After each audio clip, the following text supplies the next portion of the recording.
Hello guys, welcome to our channel. This is Teja. ప్రస్తుతం మనతో పాటు అమరావతి బహుజన జేఏసీ బాలకోటయ్య గారు ఉన్నారు. ఆయనతో మాట్లాడు. సార్ నమస్తే అండి. నమస్తే. సో మొత్తానికి ఇప్పటివరకు చాలా ఎగ్జిట్ పోల్ సర్వేస్ అన్నీ కూడా వచ్చాయి. అవన్నీ కూడా ఏం చెప్తున్నాయి? మరి కూటమి వస్తుందా రాదా? ఆంధ్రప్రదేశ్లో ఒక 5 ఏళ్ల పరిపాలనకి ఒక 24 గంటల తీర్పు వెలువడిన ఉంది. దేశంలో పార్లమెంట్ ఎన్నికలు జరుగుతున్నాయి, చాలా రాష్ట్రాల ఎన్నికలు కూడా జరుగుతున్నాయి. కానీ అందరి దృష్టి ఆంధ్రప్రదేశ్ మీదే ఉంది. ఆంధ్రప్రదేశ్లో ఎవరు గెలవబోతున్నారు, లేదా కూటమి పార్టీ ముఖ్యంగా చంద్రబాబు నాయుడు గారు మరోమారు ముఖ్యమంత్రి అవుతారా, ప్రమాణ స్వీకారం చేస్తారా, లేదా జగన్మోహన్ రెడ్డి గారే వస్తారనేది. అంటే సాధారణంగా ఏ ఎన్నికలైనా సరే ఎగ్జిట్ పోల్స్ ఏదో వస్తూ ఉంటాయి. ఇప్పుడు అంతర్జాతీయ ఎగ్జిట్ పోల్స్ వచ్చినాయి, లోకల్ ఎగ్జిట్ పోల్స్ వచ్చినాయి. ఇప్పటివరకు ఎగ్జిట్ పోల్స్లో దాదాపుగా 100లో దాదాపుగా 80-85 ఎగ్జిట్ పోల్స్ కూటమికే ఇచ్చింది. కానీ అవన్నీ కూడా కొత్తగా పుట్టుకొచ్చిన సంస్థలు అంటున్నారు కదా చాలా మంది. ఒక 5-6 సంస్థలు మాత్రం వైసీపీకి ఇచ్చినాయి. అంటే ఇప్పుడు ఏమైందంటే, ఇప్పుడు ఎగ్జిట్ పోల్స్ కూడా ఎవరు కాలంగా అనుకూలంగా మాట్లాడుకునే పరిస్థితి మొత్తం అన్ని రాజకీయ పార్టీలో ఉంది. ఇప్పుడు ఆయన ఆరామస్థాన్ గారు ఇచ్చారు కదా, 24 గంటల తర్వాత ఆయన పోరామస్థాన్ అయ్యే ప్రమాదం కూడా ఉంది. ఎందుకంటే నేను చెప్తున్నాను, మేము ఎందుకు చెప్తున్నామంటే అమరావతిలో కానీ లేదా ఆంధ్రప్రదేశ్లో కానీ మా దళిత బహుజన కులాల మీద కానీ అన్నిటి మీద కూడా మేము ఉద్యమాలు చేసినాం. మేము గ్రామాల్లోనే తిరిగాం, ఆకాశాల్లో తిరగల. ప్రజలతోనే మాట్లాడాం, చెట్లతో ఆకులతో కొమ్మలతో మాట్లాడాం. 5 ఏళ్ళుగా జగన్మోహన్ రెడ్డి గారి పరిపాలన మీద రాజకీయ పక్షాలు ఏ పోరాటాలు చేసినాయో అంతకు మించి ఉద్యమాలు చేసినాం. మీకు తెలిసే ఉంటుంది, ఆంధ్రప్రదేశ్లో అన్ని సామాజిక వర్గాలు రోడ్డు మీదకి వచ్చినాయి కదా. అంగన్వాడీ టీచర్లు రోడ్డు మీదకి వచ్చారుగా, ఆశా వర్కర్లు రోడ్డు మీదకి వచ్చారుగా, భవన నిర్మాణ కార్మికులు రోడ్డు మీదకి వచ్చారుగా, ఉద్యోగస్తులు రోడ్డు మీదకి వచ్చారుగా, అమరావతి రైతులు రోడ్డు మీదకి వచ్చారుగా, విశాఖ ఉక్కు కార్మికులు రోడ్డు మీదకి వచ్చారుగా, మా దళిత బహుజన కులాల మీద జరిగిన డాక్టర్ సుధాకర్ కానీ, అర్చన కానీ, డ్రైవర్ సుబ్రహ్మణ్యం కానీ అరాచకాల మీద రోడ్ల మీదకి వచ్చారు కదా. అందరూ న్యాయస్థానాల కోర్టులకు ఎక్కారు కదా. ఇక రోడ్ల మీదకి రాని వాళ్ళు ఒకే ఒక సామాజిక వర్గం ఉంది అక్కడ, పోలీసులు. వాళ్ళు కూడా ఒకచి లోపల ఏడిశారు తప్ప స్టేషన్లో కూర్చొని వాళ్ళు కూడా బాగుకున్నది ఏం లేదు, బాగుపడింది ఏం లేదు. రేపు రిజల్ట్స్ నేను చెప్తున్నాను, సైకిల్ కిలకిల, గ్లాసు గలగల, కమలం కలకల, ఫ్యాన్ విలవెల, వలవల, ఈ రిజల్ట్సే రాబోతుంది. ఫ్యాన్ విలవెల ఆడిపోతుంది అయితే, విలవెల వలవల. అందుకని సాధారణంగా ఏంటంటే ప్రజాస్వామ్యంలో ఓటర్లు తీర్పిస్తారండి. ఇప్పుడు 4,16,00,000 మంది ఓటర్లు ఓట్లు వేశారు. మొత్తం ఓట్లలో 3,39,00,000 ఓట్లు నిక్షిప్తమై ఉన్నాయి. ఈవీఎంలు ఏంటో భవిష్యత్తు చెప్తుంది. అంటే సాధారణంగా ఏంటంటే ప్రతి రాజకీయ పార్టీ కూడా నేను ఓడిపోతానని చెప్పదు, నేనే గెలుస్తానని చెప్పదు. మీకు 206 స్థానాలతో 2019లో చంద్రబాబు నాయుడు గారు ముఖ్యమంత్రిగా ఉండి ఒక అమరావతి కట్టి, ఒక పోలవరం కట్టి, ఒక పట్టిసీమ పెట్టి, పండక్కు ఒక బెల్లం మొక్క ఇచ్చి, ఒక నేతి చొక్క ఇచ్చి, చంద్రన్న బీమా అమలు చేసి, ఈ ఆరోగ్యశ్రీ, ఈ ఎస్సీ ఎస్టీ కార్పొరేషన్ పథకాలు ఇవన్నీ కూడా అమలు జరిపి, ఆఖరికి పండుగ కానుకలు ఇచ్చి, క్రిస్మస్ కానుక, తోఫా కానుక, రంజాన్ కానుకలు ఇచ్చిన చంద్రబాబు నాయుడు గారి ప్రభుత్వమే ఏమైంది? ఓడిపోయింది. వీళ్ళేదో వైసీపీ వాళ్ళు ఏదో భాష్యాలు కడుతూ ఉంటుంటారు. వాళ్ళు చెప్పింది ఏంటంటే ఒకటే మంత్రం, ఆవు కథ చెప్తారు. ఆవు తెల్లగా ఉండును, గడ్డి మేయును, మళ్ళీ ఆవు తెల్లగా ఉండును, గడ్డి మేయును, పాలిచ్చును. మా 9 నవరత్నాల మేనిఫెస్టో మేము 34 సార్లు బటన్లు నొక్కాం. 2,47,00,000 రూపాయలు మేము ప్రజలకి పంపిణీ చేశాం. 2,47,000 కోట్ల రూపాయలు. ఇదే మాట. ఇవన్నీ కూడా ఎలా తెచ్చారు అంటే ప్రజల నుంచే తెచ్చిచ్చాం. మళ్ళీ ఆ మాట అంగీకరించరు వాళ్ళు. ఈ 2,47,000 కోట్ల రూపాయలు జగన్మోహన్ రెడ్డి గారికి ఎక్కడవండి? ఎమ్మెల్యేలు అందరూ చందాలు వేసుకొని ఇచ్చారా? పోనీ మంత్రులందరూ కూడా వ్యవసాయం చేసి ఇచ్చారా? పొలాలు దున్నారా? హలాలు పట్టారా? ఎవరిచ్చినా ప్రజల సొమ్మే కదా. అంటే ఆంధ్రప్రదేశ్లో రహదారులు లేకుండా చేసి, చెరువుల్లో నీళ్లు లేకుండా చేసి, ఇసుక లేకుండా చేసి, మద్యం విక్రయించి, ఎలాంటి సంక్షేమ పథకాలు లేకుండా చేసి, దాదాపు ఎస్సీలవి, ఎస్టీలవి, ఆఖరికి 5 రూపాయల అన్నం గిన్నెను కూడా కాలదాన్ని. ఈ డబ్బులు మొత్తం కలిపి నువ్వు ఇచ్చావు. ఇక దీని మీదే వాళ్ళు పీఠం వేసుకొని మేము గెలుస్తామని చెప్పి మాట్లాడుతున్నారు. కాబట్టి ఓటర్లు అలా ఉండరు. ఓటర్లు ఎంత అవకాశం వస్తే ముద్దు పెట్టుకుంటారో అంత వ్యతిరేకత వస్తే బుద్ధి మరీ చూపిస్తారు. కానీ ఎక్కువగా మహిళలందరూ కూడా ఒక 51% వరకు జగన్కే వేశారని చెప్పేసి ఒక నేషనల్ సంబంధించిన పత్రిక చెప్పింది, టైమ్స్ నో. 2019లో కూడా చంద్రబాబు నాయుడు గారు కూడా పసుపు కుంకుమల కింద 10,000 ఇచ్చిండు. ఇస్తే మహిళలందరూ కూడా కాళ్ళ పట్టీలు చేసుకోవటం, ముక్కు బేసలు బాగు చేసుకోవటం, చెవిదిద్దులు బాగు చేసుకోవడం చేశారు. ఆ రోజు కూడా ఏమనుకున్నామంటే ఈ మహిళలందరూ కూడా టీడీపీకి ఓట్లు వేశారు. అర్ధరాత్రి 12 గంటల వరకు, 1 గంట వరకు, తెల్లవారుజాము 4 వరకు కూడా ఓట్లు వేశారు, క్యూ లైన్లో నిలబడని చెప్పి భావించారు. వేశారా మరి? ఇప్పుడు వాళ్ళు ఏమంటారంటే అదొక ఇది, మాకు మహిళలు మమ్మల్ని ఆదరిస్తున్నారు, మా సంక్షేమ పథకాలు మహిళలకి వెళ్ళినాయి కాబట్టి. ఇప్పుడు మహిళా ఓటర్ ఒక విధంగా, భర్త ఒక విధంగా, కొడుకు ఒక విధంగా, ఇలా ఏమి ఉండరు సార్.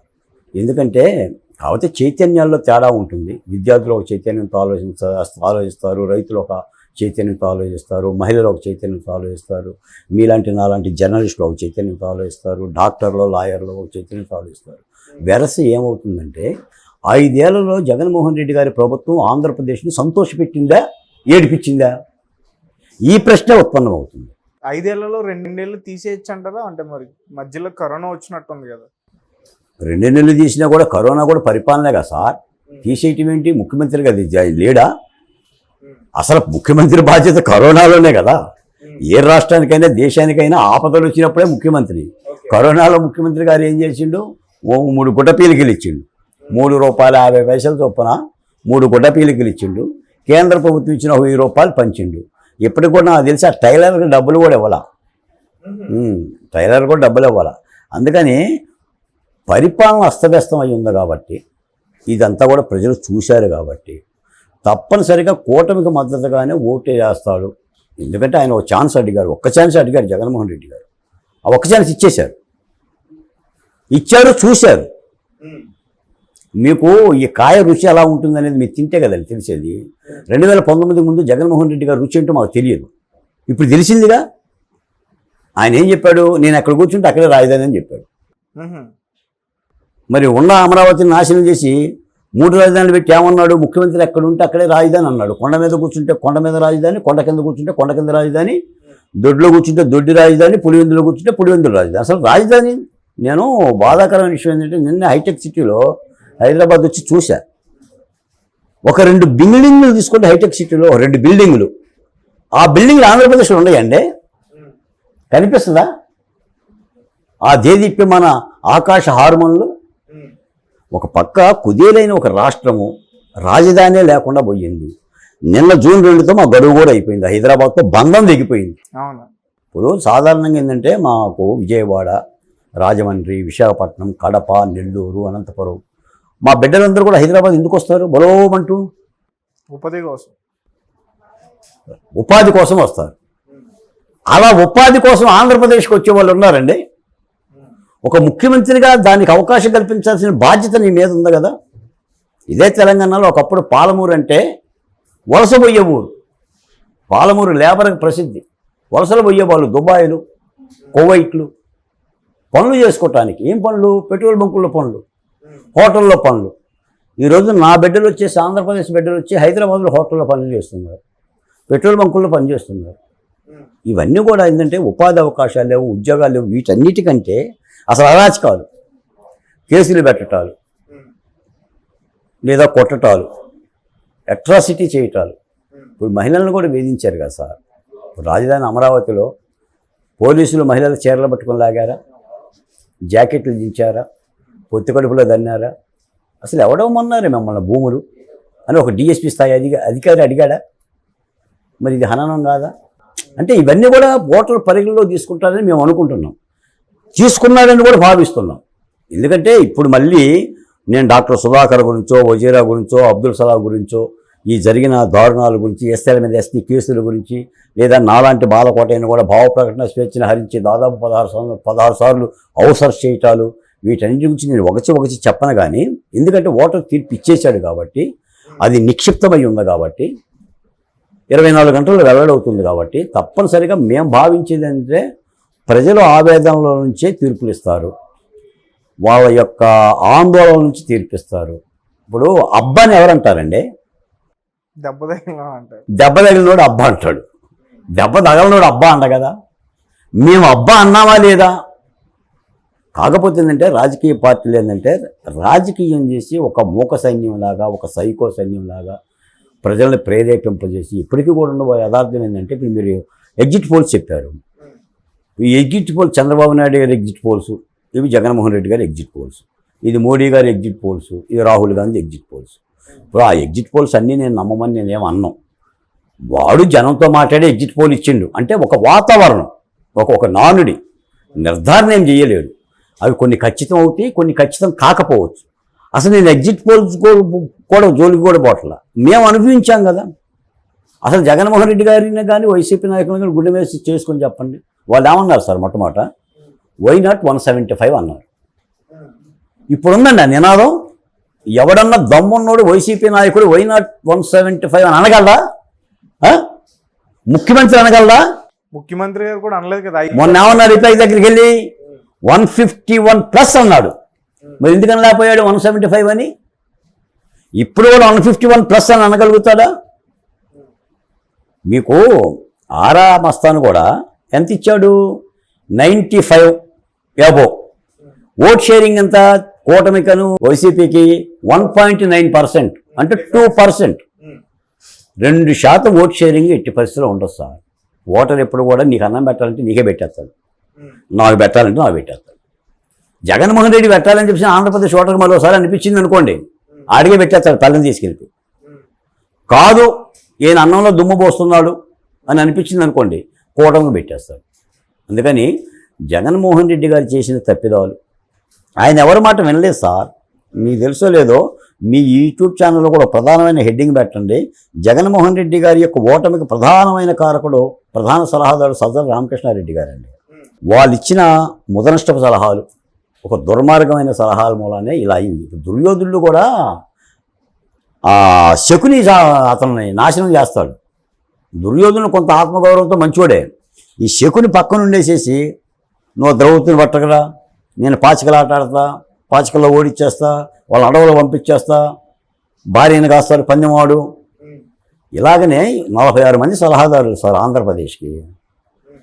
6,80,00,000 రూపాయలు వాళ్ళే తిన్నారు. మరి ఒక్కో సలహాదారు ఎంత తిన్నాడు మీరు ఆలోచించండి.